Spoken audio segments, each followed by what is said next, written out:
forward to the annual pecan festival. Hunting and fishing is a year-round pastime. And with 2 churches and a school, Dry Prong is perfect for raising a family. But it is in the quaint, isolated community of Dry Prong that a family is destroyed, shattered by a gruesome series of events.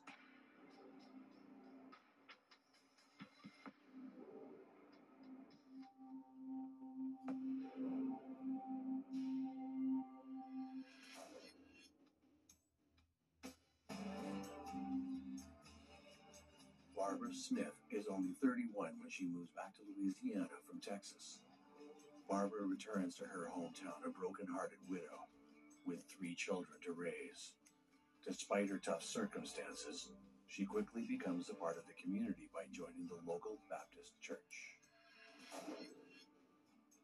Barbara lost her husband at a very young age and returned to her hometown with her 3 children. She raises her children on her own. She's known to be a great mother, a hardworking woman, and everyone in the town loves her. Barbara finds a job as a manager at a bakery and stays for 24 years until she retires, raising and supporting her children on her own. 2 of her 3 children, Dennis and Kimberly, venture off into the world, but her son, Marlon Keith, returns to Dry Prong to care for her. Marlon Keith Smith. He was well liked and respected. He was a hardworking, dedicated employee at an auto body shop, and he took care of his mom. He's worked at the same auto body shop for 15 years. A steady, skilled, and reliable employee. Keith is a really well-liked member of this community. He's a skilled auto mechanic. He also lives with his mother and takes care of them, and both of them are really well-liked in the community. He's an auto body guy and he has a very meticulous work ethic. People have to come to see him, and he knows, a large number of people in the community. Hard-working and personable church-going folk. Prior to the fall of 2003, Keith is spending most of his time caring for his mother, working at his auto repair shop, and basically living a very quiet life.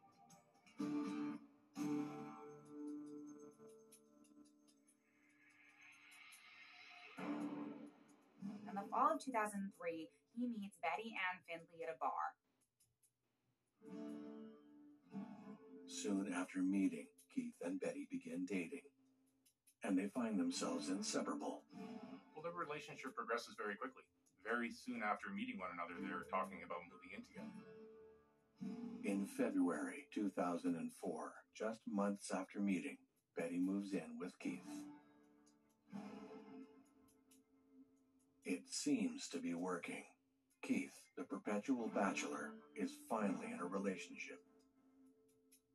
Betty also helps Keith in caring for Barbara and visits her all the time and is generally very helpful in that way. So she seems like she's fitting in very well with the family. But soon, things start to go terribly wrong.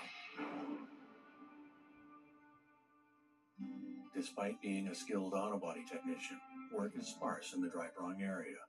It becomes evident that Keith is going to have to look for something else to make ends meet.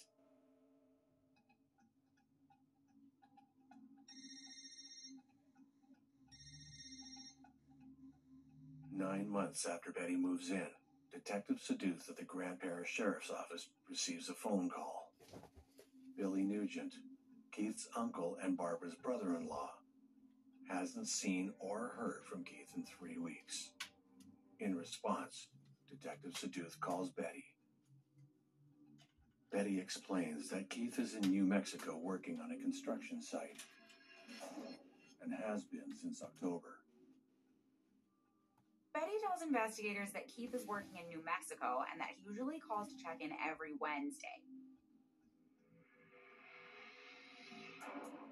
She tells police that she'll ask Keith to contact Billy and let him know he's okay within the next few days. So Billy decides that he's going to wait to see whether or not Keith calls and give Betty the benefit of the doubt before making a formal missing persons report. When it comes to filing missing persons reports, every jurisdiction is a little bit different. They typically expect a member of the family or a very close friend or somebody who knows the missing person very well to make that report. After speaking with Betty, Detective Seduth checks back in with Billy Nugent. Billy mentions something else to the detective, that Keith's mother, Barbara, has been experiencing strange medical issues. Billy is very close with his sister-in-law. Billy also tells officers that in the past month or so, Barbara has been experiencing a large number of health issues, and he's actually obtained a power of attorney over her.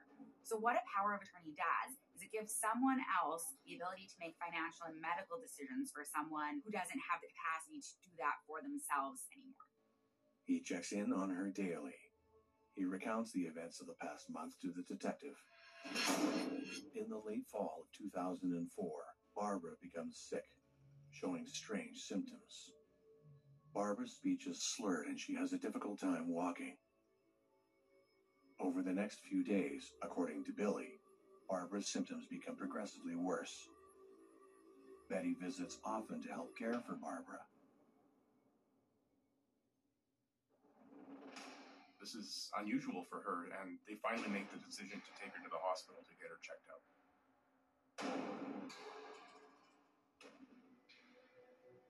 Doctors examine Barbara, conducting tests to determine what is causing the strange symptoms. But at this point, the doctors are unable to determine what's wrong with her.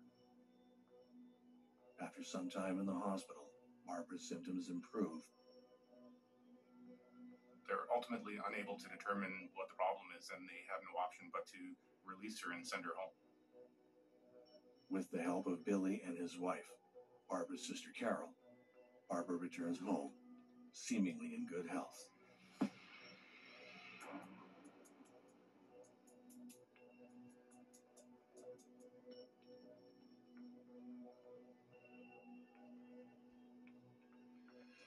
Soon, Barbara becomes ill again. Barbara gets sick, goes to the hospital, gets better, comes home, and the whole cycle starts again.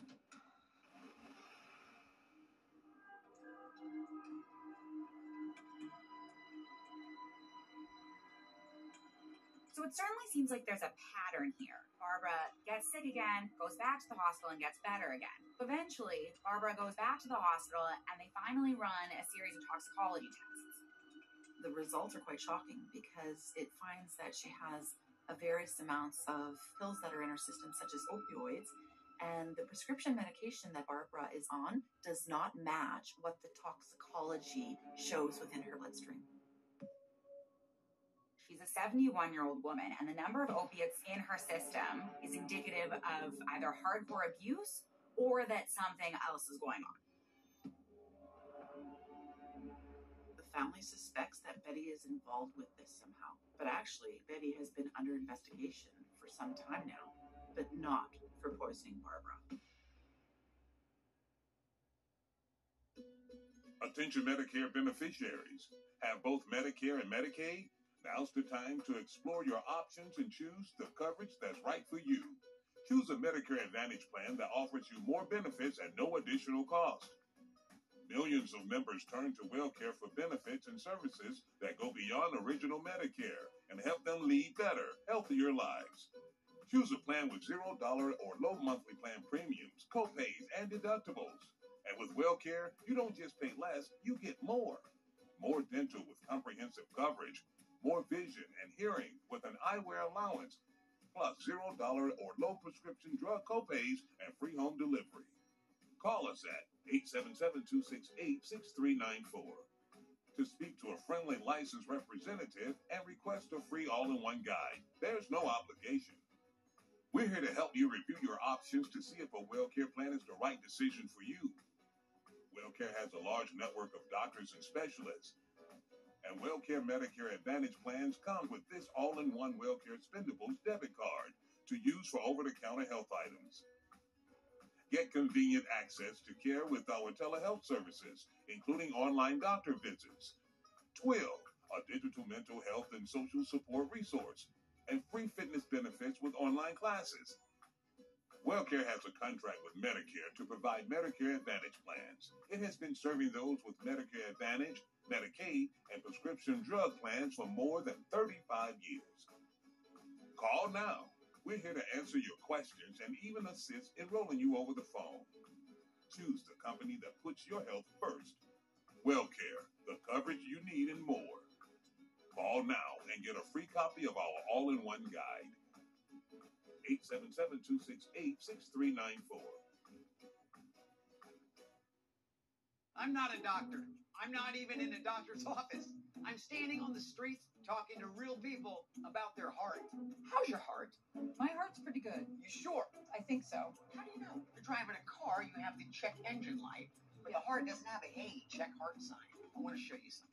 Put both fingers right on those pads. There you go. In 30 seconds, we're going to have a medical grade EKG reading. There it is. That is you. Look at that. With Cardio Mobile, you can take a medical grade EKG in just 30 seconds from anywhere. Cardio Mobile is proven to detect atrial fibrillation, one of the leading causes of stroke. And it's the only personal EKG that's FDA cleared to detect normal heart rhythm, bradycardia, and tachycardia. How much do you think this device costs? Probably $1,000. $99. Wow, that's impressive. Checking your heart anytime, anywhere has never been easier. And Cardio Mobile is now HSA, FSA eligible. Get Cardio Mobile today for just $79 at cardia.com or Amazon.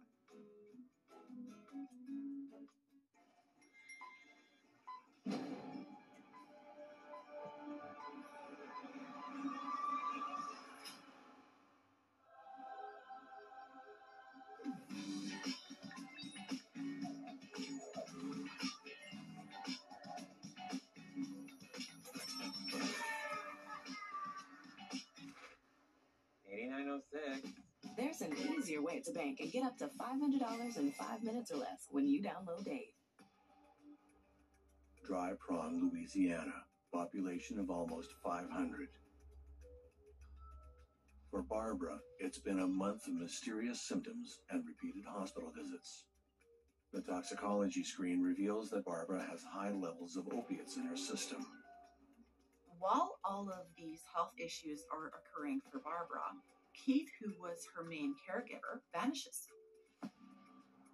Keith's uncle has informed Detective Seduth that no one has heard from Keith in 3 weeks. For him not to be returning home to assist her when she's in medical distress certainly seems strange and is very out of the ordinary. Betty tells him that the two are low on funds, and so Keith is in New Mexico working on a construction project. Keith will call them in about a week. Both Keith's family and detectives wait for his call. But Betty is already on the detective's radar for something else. There's been a report of bad checks signed to Barbara's account. This causes detectives to take a look at Betty's records. They discover that 10 years prior to meeting Keith, she was charged with multiple counts of fraud. They see that she has a history of forging checks from her place of work and attempts to withdraw money under fraudulent circumstances. In 2002, Betty was charged with identity fraud, and she was convicted and sentenced to 1 year of hard labor.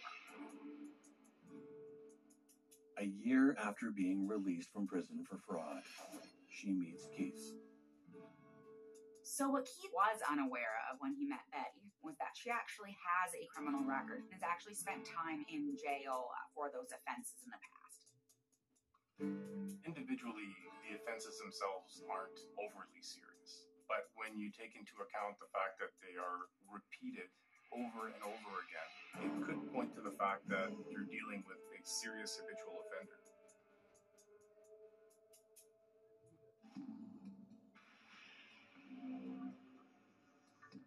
After Barbara's toxicology report and Betty's criminal history come to light, Billy checks Barbara out of the hospital and takes her directly to his house.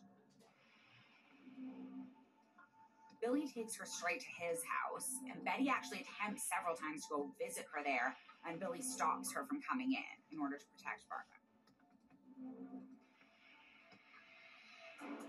Barbara soon makes a full recovery and does not have any further symptoms. In November 2004, Barbara is going through her checkbook and discovers that 5 checks have been forged from the checkbook. She did not write these checks. At this point, investigators believe that Betty has been stealing checks on her frequent visits to check up on Barbara. Barbara worked her entire life for the little money she has. The $3,000 Betty steals from her is probably almost everything she has. The family also believes that during these same visits, Betty has been poisoning Barbara. The belief is that whenever Betty visited Barbara, not only did she obtain the checks and forge them, but she was also slipping some sort of intoxicant into her tea.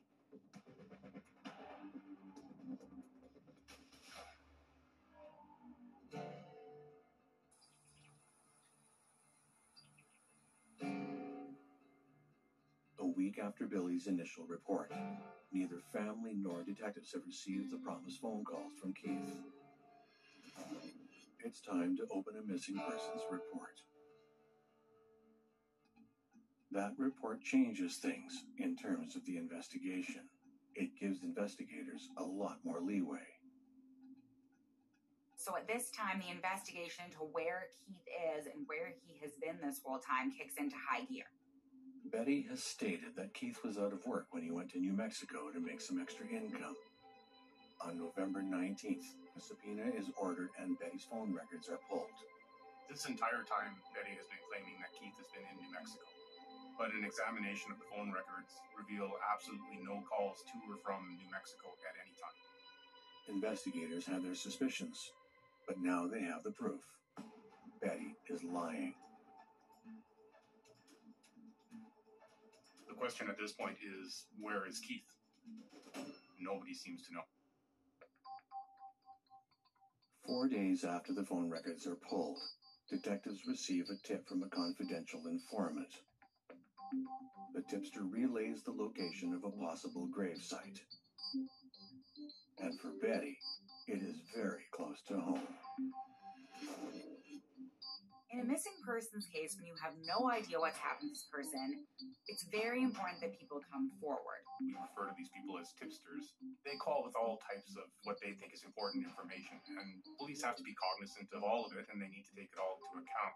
But this particular information is very specific, and it relates to what could potentially be very damning physical evidence. So in this case, an anonymous tipster contacts police and tells them that they saw a strange hole in Keith's backyard, and also testify that they saw 2 bloody pillowcases being removed from the residence. Not only does the informant tell the police about the 2 stained pillowcases, but actually delivers the stained pillowcases to the police. Detectives quickly obtain a search warrant on Keith's house.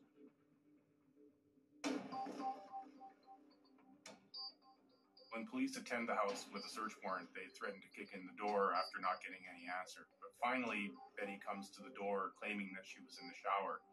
But it was pretty obvious to the detectives at the time that she wasn't in the shower. Her hair was dry. There was no sign of having been in the shower. Depending on what is being searched for, the officers or the detectives would conduct a very meticulous, methodical search of the area that is of concern. They would document everything they've searched, as well as documenting everything they find that they believe is relevant to their investigation. Now that they do find evidence, it's very important to establish this chain of custody if they want to present it in a court of law. It's very important that they can establish that nobody else tampered with any evidence that they would have located. The tipster was actually correct. There was an anomaly in the backyard. It did appear that something had been buried back there. In the dug-up area, police notice a pungent odor. They also find a number of items, including hair and an extension cord. Betty tells detectives that before Keith left for New Mexico, he killed a dog, and she guesses that the hole in the backyard is where he buried it. Officers send the found items, including the hair samples, away for testing. Even though authorities discover what looks like a grave in her backyard, they still don't have enough to arrest her. At this time, detectives don't have enough evidence to charge Betty in relation to Keith's disappearance. However, they do have enough evidence to charge her with forgery. So at this time, they charge her with forgery so that they can at least hold her in custody while they continue to investigate Keith's disappearance and also keep her away from Barbara. On December 7th, Betty is arrested on a total of 16 counts of forgery. gathered through 2 separate investigations by 2 counties. She is taken to Rapids Parish Jail.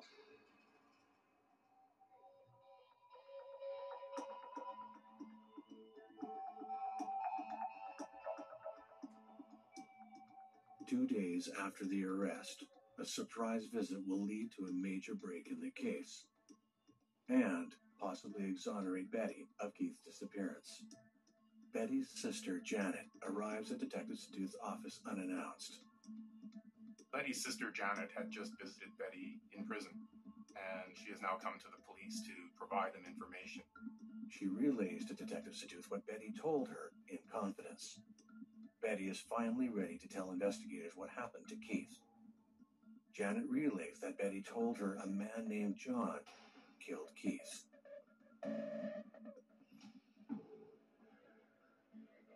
Janet explains that she, in fact, knows John very well and had been in a romantic relationship with him, as had Betty.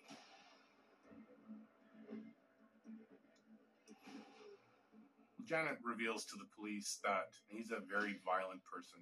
He's threatened them in the past. He's used these threats to manipulate and intimidate them. She discloses that John had beat her on multiple occasions. John had been abusive to Betty in the past. Janet knew this for a fact. Given this new information, John's violent past corroborated by an outside witness, this is a vital new lead.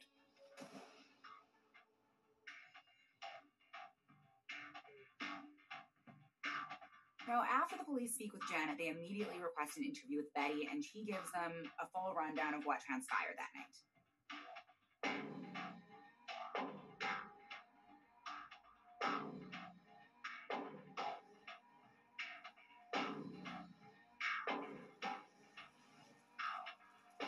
John shouts at Betty that he wants the money that she owes him.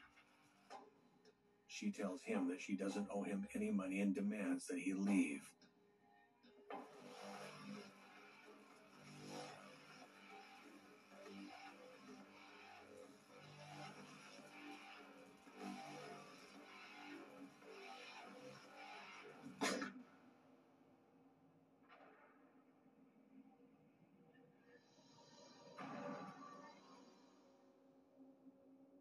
Betty shares that there was a violent altercation between Keith and John, and that Keith received a gunshot wound. When the shot ran out, Betty freaked out and ran into the woods.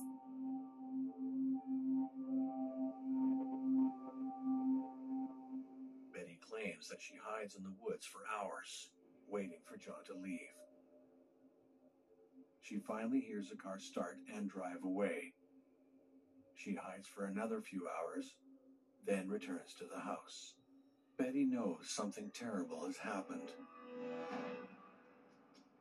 After the gunshot and a few hours have passed, Betty returns to the home, and she finds that Keith isn't there.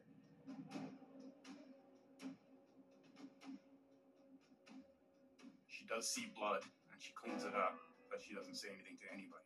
She's afraid that if she says anything, John will kill her family. He's threatened this in the past, and she thinks he'll do it. Betty goes so far to call Keith's place of employment the next following day that he goes missing, and tells his work that he will be sick for the day.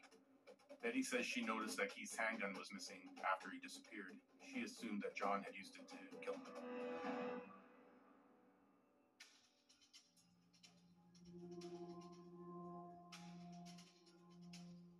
Betty tells police that it's possible that John dug the hole in the backyard while she was hiding in the woods, tried to bury Keith in it, and then discovered that the hole was too small. She also tells police that John drove a black Jeep and that he definitely arrived and left in that Jeep that night. A quick search shows that a black Jeep is registered to John. The story that Betty tells officers at this point does seem credible. This person, John, does seem to exist. In fact, he owns a black Jeep, which is registered to him. So it does seem likely that he is a person of interest in this case. Betty's recounting is credible enough that investigators now have a new suspect on their hands. Days after interviewing Betty, Detective Montgomery speaks with John. The police go talk to John, and John tells the police that he did date Betty about 2 years ago, but that he broke up with her when he discovered that she was forging checks from his bank account. Detective Montgomery then tells John of the allegations Betty made against him. He seems baffled. He claims he didn't even know Betty was living in Dry Prong and hadn't seen her in a year. Obviously, he could be lying about not knowing where she lived, so Montgomery asks him what kind of car he drives. John says a white Ford pickup. He claims he had driven a black Jeep 3 years ago when he was dating Betty. With respect to the vehicle, he acknowledges he did in fact own a black Jeep, but that he had sold it to a friend 3 years ago or so. But his wife unfortunately had an accident with it and the vehicle was written off, so it's no longer on the road. John provides the name and phone number of the friend and the license plate number of the car. Later, it all checks out. The Jeep was wrecked 3 years ago. But Betty doesn't know that. She thinks John still drives it. When you look at all these details that John has provided, they do seem to jive somewhat with what Betty is saying, but really her story isn't adding up at this point. Betty is clearly lying to the police. As investigators shift their focus back to Betty, Detective Montgomery receives another surprise visit from Janet. This time, she literally delivers the keys to the case. At Humana, we believe your health care should evolve with you, and part of that evolution means choosing the right Medicare plan for you. Humana can help. Hi, my name is Sam Davis, and I'm going to tell you about Medicare Advantage prescription drug plans that can provide more coverage than original Medicare, including prescription drug coverage, all wrapped up into one convenient plan. With original Medicare, you're covered for hospital stays and doctor office visits, but you have to meet a deductible for each, and then you're still responsible for 20% of the cost. Next, let's look at Medicare supplement plans. If a service is covered under original Medicare, then a Medicare supplement plan pays for some or all of your Medicare deductibles and the 20% co-insurance, but they may have higher monthly premiums and no prescription drug coverage. Humana Medicare Advantage prescription drug plans include medical coverage, plus prescription drug coverage, with $0 copays on hundreds of prescriptions. Most plans include $0 copays for covered preventive dental services, vision coverage that includes vision exams and a yearly allowance toward eyewear, even hearing benefits that include routine hearing exams and coverage toward hearing aids.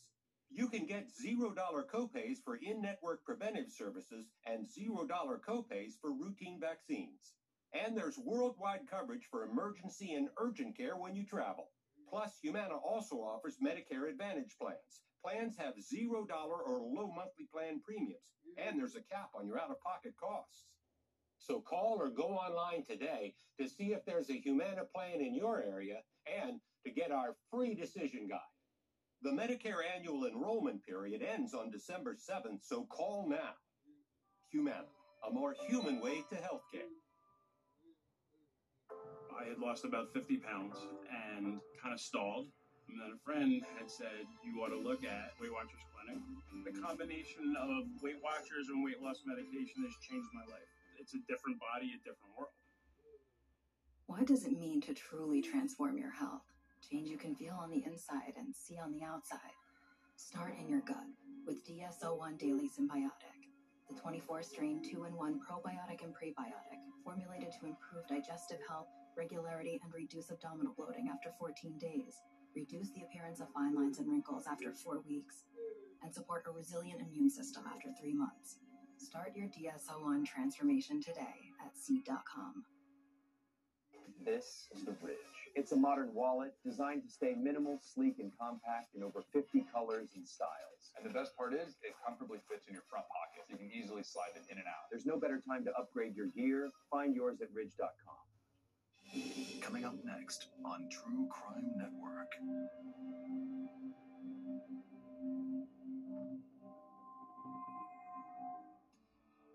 Dry Prong, Louisiana. The area is known for its 54-year-old pecan festival.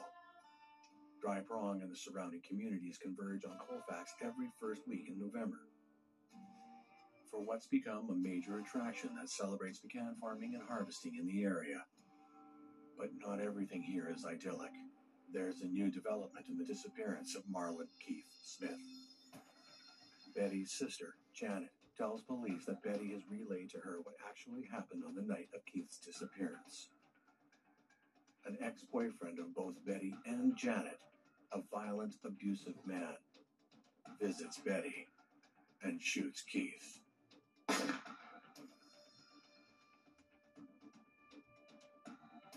The only other suspect in the disappearance of Keith Smith, Betty's violent ex-boyfriend John, is cleared by authorities. Days later, Janet pays a second visit to the police station. She tells Detective Montgomery that she's just come from a visit with Betty at the jailhouse.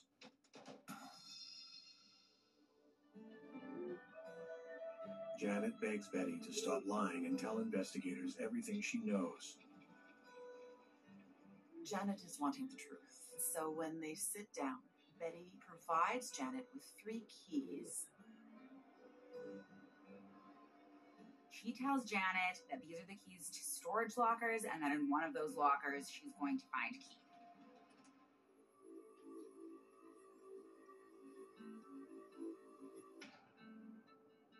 Betty should not have had these keys in prison. How she got them there, no one really knows. Prisoners often smuggle things into jail or into prison.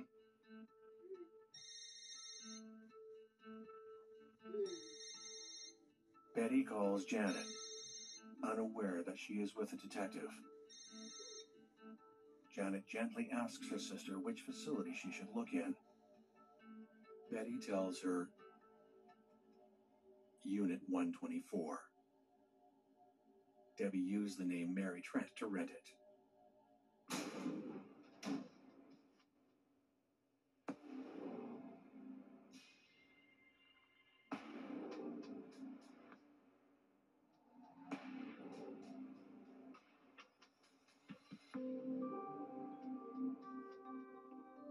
So investigators seek out Unit 124.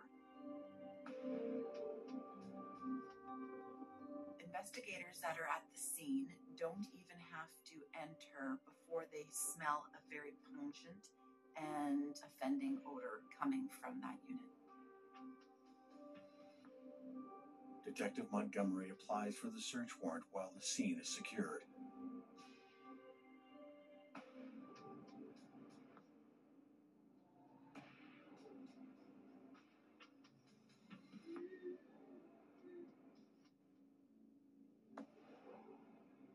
In the storage locker, they find a plastic bin with some garbage bags in it. Investigators open up the bags and they find human remains, but the human remains are not intact. They have been cut up into pieces. Despite the evidence and testimony that this is indeed Keith Smith, an autopsy must be done to verify the remains. Unfortunately for the Smith family, investigators confirm that this is the body of Marlon Keith Smith of Dry Prong, Louisiana.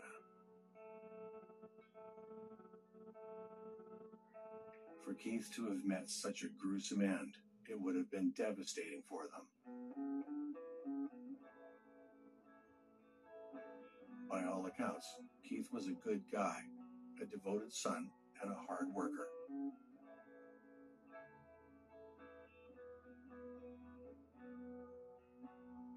For him to have met this kind of end is horrific.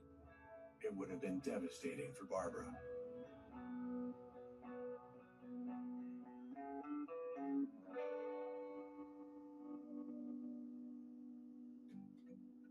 Despite the horrific discovery, detectives aren't able to secure an interview with Betty for another 6 weeks. It definitely is an admission that she knows where Keith's body is. Whether or not that's definitely an admission of what happened to him or that she knows what happened to him or was responsible for it is a bit more of a question. In the meantime, investigators collect more vital evidence. Detectives start to interview Keith's neighbors to see if any of them noticed anything on the night Keith disappeared. One of the neighbors tells police that on the night Keith disappeared, Betty actually came over to borrow a chainsaw, and when she brought the chainsaw back, there were traces of blood on the blade.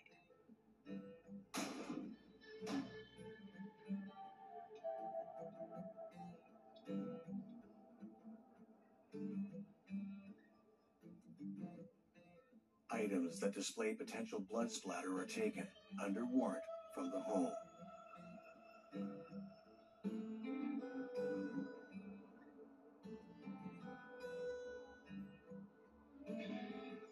As the investigation continues, it was revealed that a prior lover and boyfriend of Betty's was given a handgun by her because she phrased it that she was fearing for the safety of her grandchildren and no longer wanted to be in possession of it. Investigators then speak with Betty's adult children. They claim they had no knowledge of Betty's actions. But her son shares that he saw her get rid of a piece of carpet and was curious why she was throwing it away. It seems like there's a lot of what we would say is circumstantial evidence stacking up against Betty and Finley.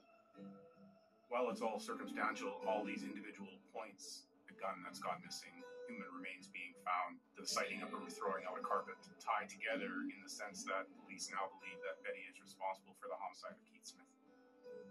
And finally, the lab results are in from the hair taken from the shallow grave. So the strands on the hair that were identified and located within the shallow grave of Keith's backyard are confirmed to be human. So while none of that is in itself determinative, as a whole, it could certainly lead to a finding of guilt. On February 9th, Betty finally agrees to speak with the investigators. It's time for Betty to tell the truth about what happened on the night Keith died. I found my friend bike. Having a set of custom wheels gives kids like me And me the ability to do things we could only dream of before. Through your support of Wheels for Love, Shriner Children is supplying custom-built adaptive bikes and wheelchairs for kids who dream of their first set of wheels. For us, the bike is one of the most incredible experiences. The very first moment she had success. You're doing a great job. Jaden received his bike from Shriners. I almost started crying because I never thought my son would be able to ride a bike at all. When you go online to loveshriners.org or call this special number with your monthly gift, you'll make a difference too. And help kids like us do things we never thought we could do. When you say yes to giving just $19 a month, only 63 cents a day, we'll send you this adorable Love to the Rescue blanket as a reminder of all the kids you're helping every day. Call or go online right now to give. You'll be making sure our amazing doctors and nurses can keep helping kids who need them now and in the days to come. Because of you, I get the most amazing care anywhere. I can play basketball.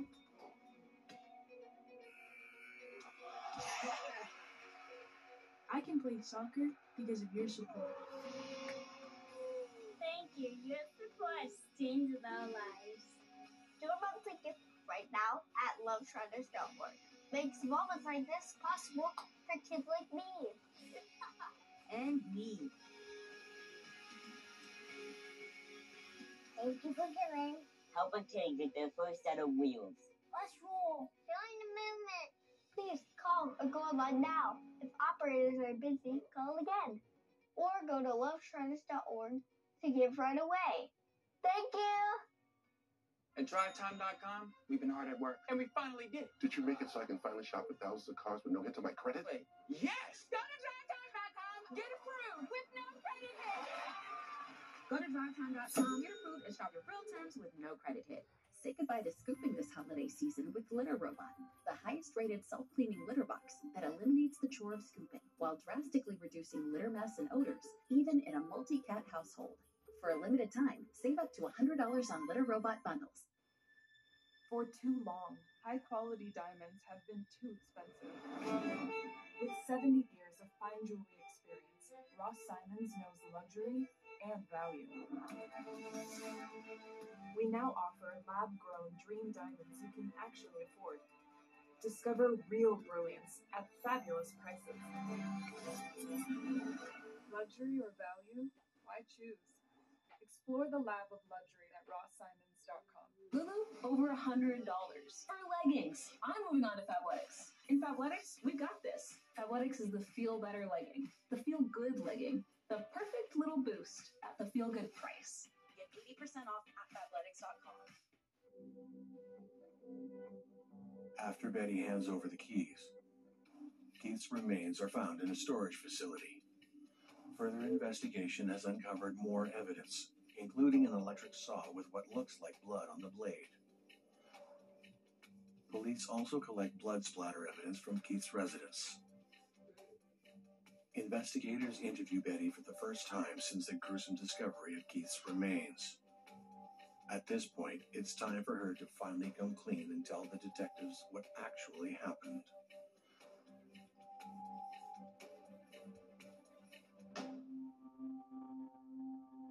Betty now gives detectives a second version of events. In this version of events, Keith finds out that Betty's been forging checks from his mother's account.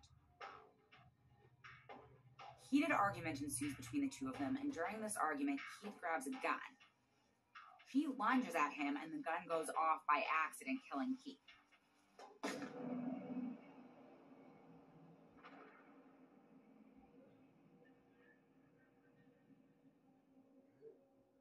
Betty claims she lost her senses and didn't know what to do, and so she sat in the house with the body for hours.